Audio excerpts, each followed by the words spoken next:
Hello, beautiful people. It is episode 2 of INFJ Mom Answers Your Questions, and I had some questions about dating. And I kind of want to laugh because I don't feel like I'm very qualified to talk about dating because I have been with my husband since I was 18 years old. Well, almost 19. So I did date in high school. Thank you, Ragnar. I did date in high school, but it has been a really long time since I dated. So the advice I guess I would give is going to be some, advice that I would tell my children and what I've learned maybe just from watching other people and possibly what I've learned from my own mistakes in my dating life, which was very brief. So, the question was, what was your dating experience like? And I'm going to try to be really open and honest with you guys. I really aim to do that when I do these videos, but I have a lot of shame over my teenage life. So it's difficult for me sometimes to talk about it without internalizing that I'm a horrible person. So I will talk about it. My dating experience, I had a lot of boyfriends. As soon as I discovered boys, probably in middle school, I was like boy crazy, as they say. Ragnar's going to be the background music today, I guess. Well, I think, looking back on it now, I know that I was one of those classic girls with daddy issues. And if you don't know what that means, I didn't feel, well, my father left when I was 2 because, my parents got divorced. And my mom did remarry my stepdad, and he was very, my stepdad was very passive, very quiet. I had no doubt that he loved me. He did not treat me any differently than he did his other children. But that initial father wound of my dad leaving, and as a young child, I did not understand the situation. I just knew that he wasn't around and that he had another life, which I was brought into sometimes. He would come and pick me up for visitation, which was only a few times a year. And in those times that he would pick me up, we had just a wonderful time always. He was a lot of fun. He was very quiet, but he was a lot of fun. He was very funny. He was very loving. He told me he loved me. And he gave me whatever I wanted. He never said no to me. Anything I asked for in my, simple child desires, he said yes. And that in a way, and I was actually thinking about this the other day, that I'm used to getting what I want because my dad always gave me what I wanted. He never said no to me. And now, the other parts of my being parented, they did say no to me, but my dad never did. And, I never had any doubt he loved me, and those little times that I would spend with him always felt so good, and I felt so loved and appreciated. That's what I was searching for as a young teenage girl, for someone to love me, because I didn't feel, except in those brief times that I was with my dad, I didn't feel like anyone loved me and that I was appreciated. And so I chased boy after boy after boy, trying to find someone to love me. And I did have a few serious relationships in high school that bring me a lot of shame now, because I was raised a good Christian girl and I did things that I should not have done. And it brings me a lot of shame. But the past is the past. I'm forgiven, I am a blood-washed, forgiven child of God, so I have to let that shame go. But I had like a very desperate attachment to whatever boy I was with. I was almost like obsessed with them. I would, I wanted to be loved so desperately that I would just, and then if they wouldn't give me what I wanted, then I would move on to the next one after like an agonizing, tearful, drawn out thing. And most of like the serious high school boyfriends that I had, the two of them, one that I dated for a little bit after high school, right before my husband, they, initially spent a lot of time with me, but then after that, they just kind of ignored me. So then it was just like that repeating of that wounding of being loved, but then abandoned, And I kind of thought that's what dating was about, that, they really like you at the beginning, but then once they get what they want from you, then they're not interested anymore. So then I met my husband, and he's 10 years older than me. So I met him. Yes, Ragnar. I met him because he worked with my neighbor, and I would spend time at my neighbor's house. They were a very young couple, and they had a few small children, and I loved babies always, so I would spend time at their house. So they set us up. And, after the first few times of meeting and speaking with him, I could tell he was different. He was older also, and he was looking for something different than the high school boys that I was with. He was at the age where he was looking for a wife. He was looking for a partner, not just somebody to have a good time and then move along, So, and he also, even right from the beginning, he also really, really loved and appreciated how odd I was and how different I was. And I was so different than any other. I'm trying to get out of the sun. Maybe this isn't the best spot to sit anymore. He loved how different I was. I was so different than any other woman or girl that he had been with or dated. And, he was 28 years old, and he had had a long history of a line of girlfriends, and he had been in the military and had his own life prior.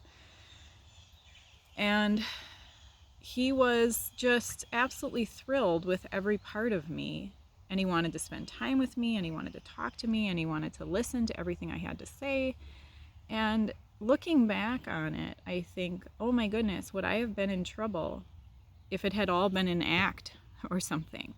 I really could have gotten myself in trouble because I dove into that so hard and so fast, and I loved him so quickly and completely. If he had really been an evil person, I could have been in a lot of trouble. But thankfully, he wasn't. And, we moved our relationship very quickly, and we ended up getting married and having 3 children and blah, blah, blah. Here we are 20 some years later, and still together. And it hasn't always been easy, of course, as marriage never is. There are things that you think are kind of quirky and cute at the beginning that later end up driving you nuts, But he has been kind of like my steadfast, strong tower, outside of God. God is always first in that, for strength. But my husband has been someone to cheer me up, to keep me from being too serious, to remind me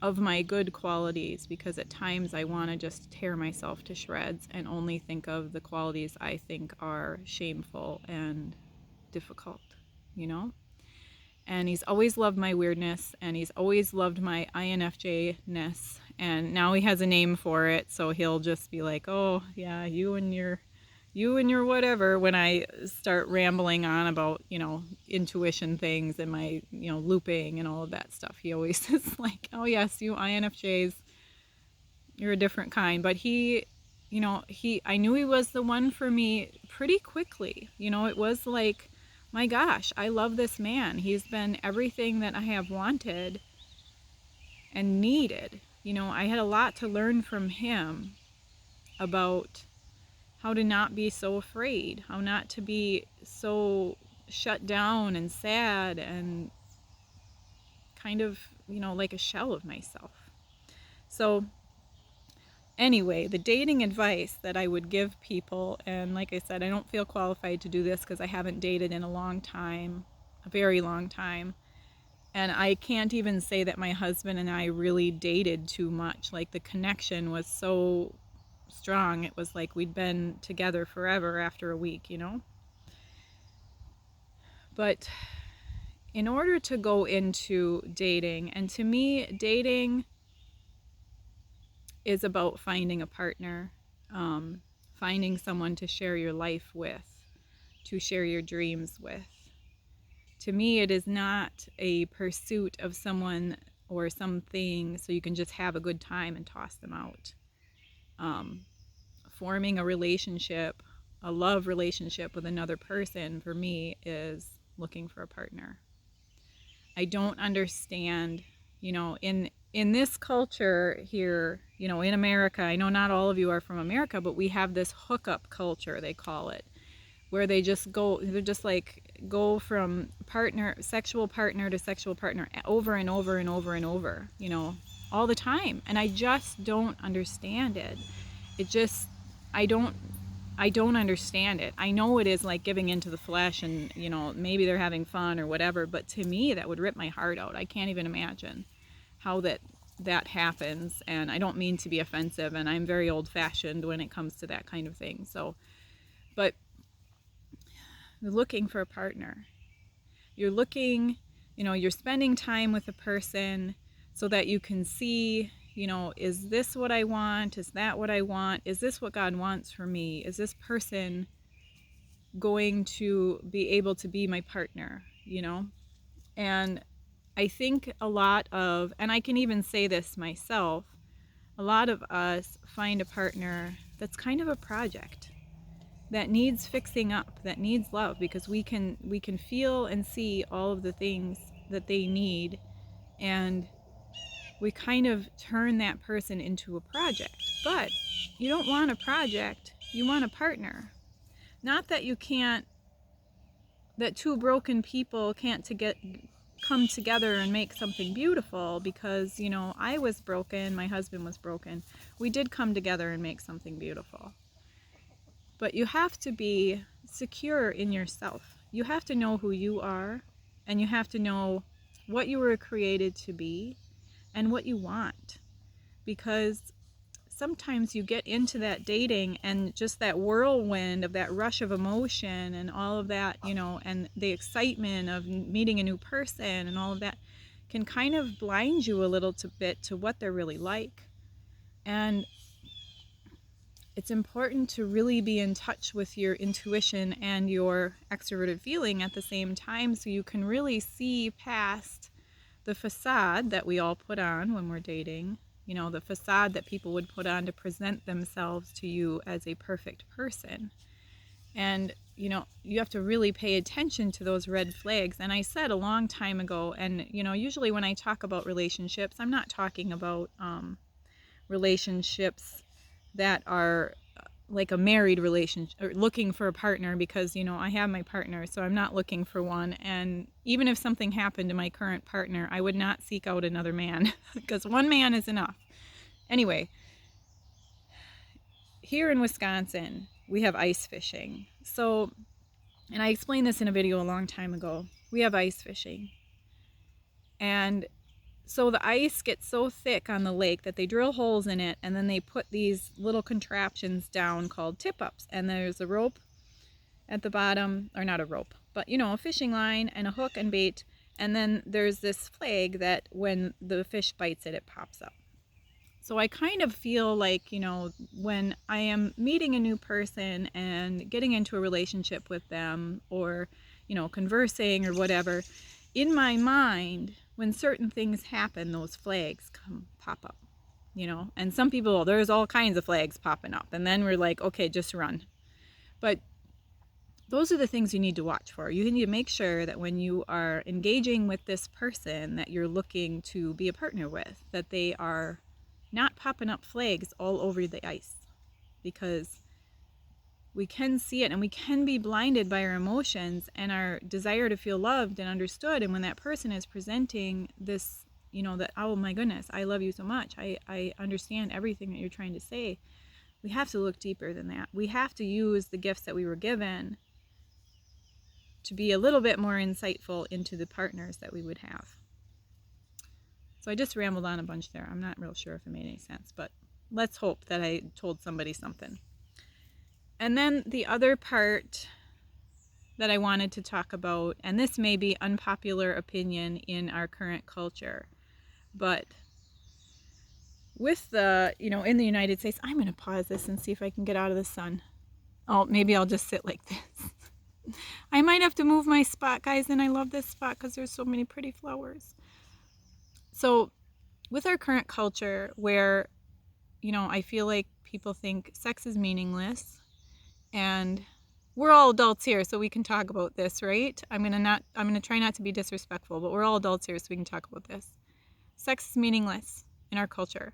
It does not have the meaning and the impact that I believe God created us to have. So I'm sure you've all heard of one flesh,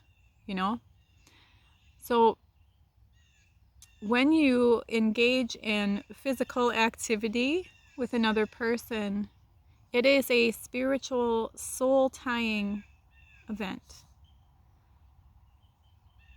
So don't be in a rush to do that, because if you're going to, have this, sequence of relationships and then be involved with each person one after the other and tie your soul to all these people,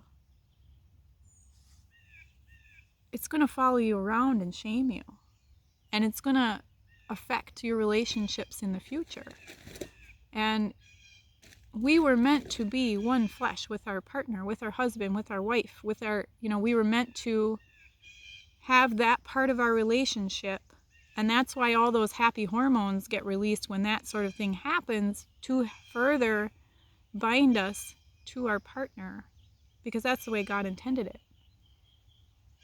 So even though I can only speak for myself, when I was younger and stuff, even though I'm a very passionate person, and I'm sure all of you are as well, very passionate people when it comes to that sort of thing, you kind of have to try to keep a lid on it, because you don't want to be passing out pieces of your soul to all these people. And I see that happening so much with people and their dating relationships, all around me here, that people just go, they just change bed partners like they change underpants. And it's a little gross to me. I can't understand it. And I know they're probably, they're thinking they're having a good time, and possibly they're trying to, seal up a wound or something. But if you're going to engage, you have to not do that. I don't even know how to say it. Like, save yourself, save your soul, save your heart, that hurt in your heart, because I can tell you that soul tying that I did in high school and then bringing into my marriage, until I had a wise older person in my church pray that off of me, it followed me. And it is difficult to abstain and to keep yourself for your partner, and and I failed in that, and I had a lot of shame, and I still do, and I need to let go of that, because I know it's been forgiven, and it never bothered my husband. But anyway, I hope I gave you some dating advice, but oh my goodness. Oh, and then there was one last thing. Oh, this is going on really long, but I'll talk a little bit more. This subscriber asked also if I'm hoping I'm saying this right, but as you know, I'm not well educated. So, sapiosexual, are you sapiosexual? I had to look that up. I didn't know what it was. And what it is you are more attracted to the person's personality and their way of being than you are their physical appearance. And I had to think on that quite a bit, because I don't look at men.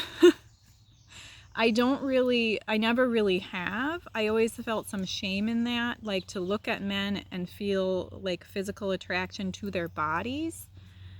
I think bodies are very sacred, and I don't want to be disrespectful. So I can say, and then I actually talked with my husband about this, because the poor thing, and I definitely hurt his feelings, because I told him that the physical body is really not something that I ever was attracted to. It's more about who he was and how he carried himself and how he, interacted with the world and how he interacted with me. And so if that's the definition of sapiosexual, then yes, I'm more attracted to someone's intelligence and someone's personality than I am their body and their looks.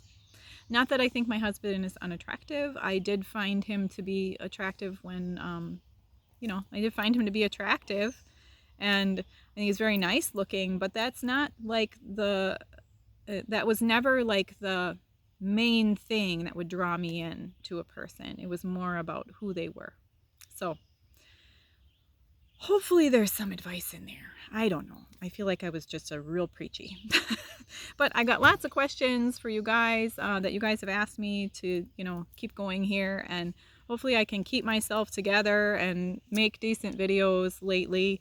And I'm trying to get back on my regular schedule. It's been a rough couple of weeks with my husband's surgeries. We have another one tomorrow. If you guys could keep him in your prayers tomorrow, it's in the afternoon. They will be putting him under general anesthesia and using a laser to break up his stone. So anyway, thank you guys so much. Live and love out of the way you were created.